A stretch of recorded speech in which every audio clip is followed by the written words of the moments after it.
It's back to school week, so this time of year is pretty busy. But you know, while I'm busy, I'm not too busy not to share with you What? one of my favorite new Silver Age decks. Okay, it's Olympia. I'm not gonna bury the lead. I think this hero and this deck are so fun. Here's the thing.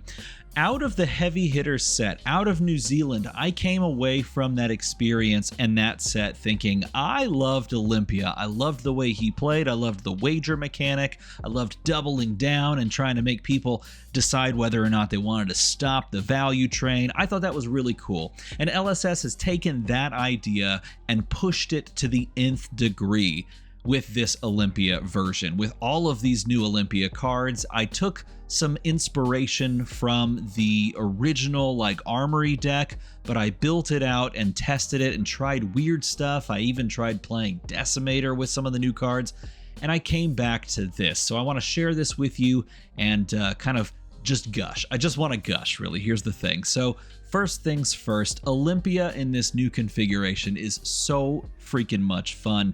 It feels like Decimator Great Axe with Golden Grail, and it feels like playing Fang if you've played Fang before, because Olympia really does need to get the gold train online. In the same way that Fang feels different the moment he gets 3 fealties and his turns all become above rate, Olympia also feels that way. When Olympia has gold, he is so above rate on all of his turns because of some of these very powerful effects and because Golden Grail is free. So with that being said, we've built around Golden Grail. We're not trying a switchboard decimator list. This is all in on the wager train, and I think it doesn't just stop with wagering. Wagering is really important for this deck, of course, because the weapon gets +1 when you wager.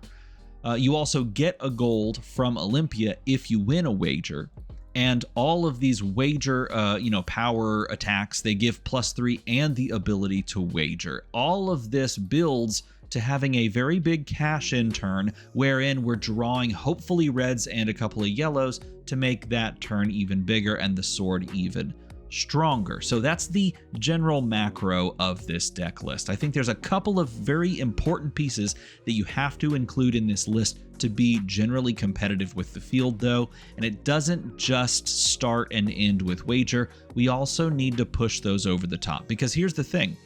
It is very face up what we're doing. Everybody that can see the number that we put on the die on the table when we finish, buffing up our sword, they can see how much damage we're doing. And if they can make an efficient block and keep us off of gold, then we have problems. So we need attack reactions to push over the top of this. And we go about adding them into the deck in a variety of ways. I leaned extra heavy into wagering through 4 belly busters, 4 gut shots, 4 hold'ems, and money where your mouth is. And that doesn't even include the ability to pop Gallia and then just recur a Gallia from the inventory off of Visit the Prize Room. So I leaned in heavily there so that we could also play these 0 for 3 take the upper hands and 0 for 2 take the upper hands. So we have 4 attack reactions in the main board already. But alongside of that, we have 2 Iron Song response in the sideboard and 2 Puncture. Puncture, by the way, a very, very good attack reaction in this format, because everyone that is anyone wants to chump block any of your things and maintain life with their equipment. So adding in Puncture means that this is a 1 for 4 attack reaction. Very, very potent in this specific metagame right now, and for a lot of the heroes that we're facing down. So we, of course, include a ton of attack reactions to make our numbers more difficult to calculate, more difficult to battle up against, okay? We even include 1 copy of Overpower in blue, 1 copy of Shove Off. And we might even cut down, since we only have 2 copies of Gallia, we might even cut down to 1 Visit the Prize Room and play an extra copy of Overpower just to have another splash in there. But I like the ratios being at 16, 6, and 4. 16, 6, and 14 because it feels pretty balanced. We end up with a good number of blues, maybe like 2 blues a turn. 1 blue is kind of where we want to be to pay for everything, particularly when we have a gold going. Okay, so that's the general main board and the general idea of the main board. We want to play wager. We want to play extra powerful buffs. I mean, this is a 0 for 3. This is a 0 for 4. Like, I mean, whenever I can play a 0 for 4 block 3 go again, are you kidding me? We're so in for that. And finally, this is perhaps the most important piece. We need some way to make our damage hard to deal with. I just finished playing a game against a Kasai who was playing hard fatigue. All D-reacts like block cards like Steel Blade Shunts, any of the D-reacts that were good from Mastery Pack Warrior, they were testing it all. They were playing all the instants that, I mean, it was crazy. Like, they were really trying to take this to the fatigue, and it was fully teched out to beat a Warrior. And the only way I crossed the finish line is I put Cut and Carve. Like, I was down to 9 cards in deck, and I played Cut and Carve like on turn 2 and Cut and Carve to win the game. Cut and Carve is insane because it gives our weapon dominate, because this is dominate on a stick. I mean, like, this is essentially what's the Iron Song Determination? Like, this is literally Iron Song Determination, except it's red and it gives +1. I guess it's basically Determination, but worse. I don't know, whatever. The point being is that it is straight up dominate on a stick, and we need that against a variety of decks, right? We need to be able to just say, you can't block this, I win the game, or you can't block this, I start the gold train rolling. And that's exactly how that deck and that matchup played out against that archetype. It was like, I started it off, I got myself a gold by going Cut and Carve, Sharpen Steel, and then popped Gallia to trigger the double gold trigger on Olympia. And then that's the exact way I ended the game, because they were both at the bottom of the deck. The second copies were there. So all of this to say that this deck requires some of these pieces to really actually get up and off the ground. And you know what? It works. It just freaking works. Now, there's a couple of blues that you can play around with, like I'm playing Donkey because it is a wager that can punish our opponent, but also if we don't have an arsenal, then we can win the wager, and like winning the wager gives us a gold.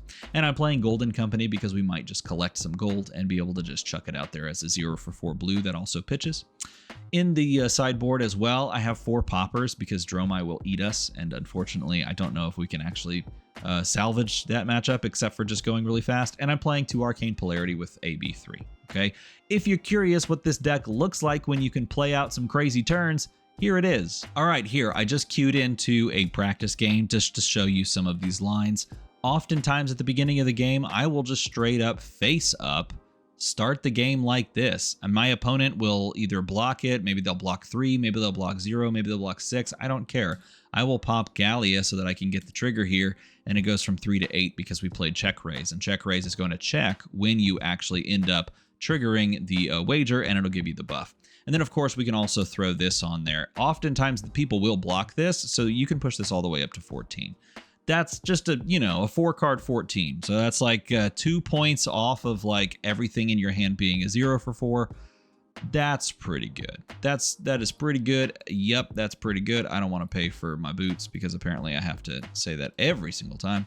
And we get to arsenal that. Now, unfortunately, because we're up against a bot, they won't block.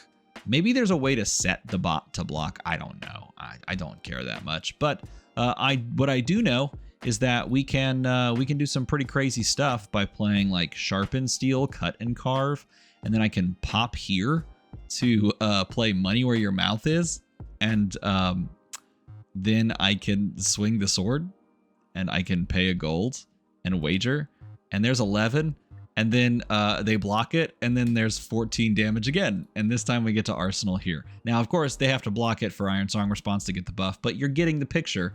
There's 14 damage that we just got off the rip. Oh, I should have put the infinite HP on. What was I thinking? Okay, hold on. Let me run it again. There, I fixed it. I set it on infinite HP this time. Okay, new hand, new match. I would probably do the same type of play here and trigger Gallia just to see if we could get it through. Now, the danger here is that, you know, we don't necessarily have a full-on connection. So the other, and again, I play this deck so far very aggressively. So the other option here would be to like pop Garland and then swing this. Again, so face up to some degree, but it's also maybe threatening this.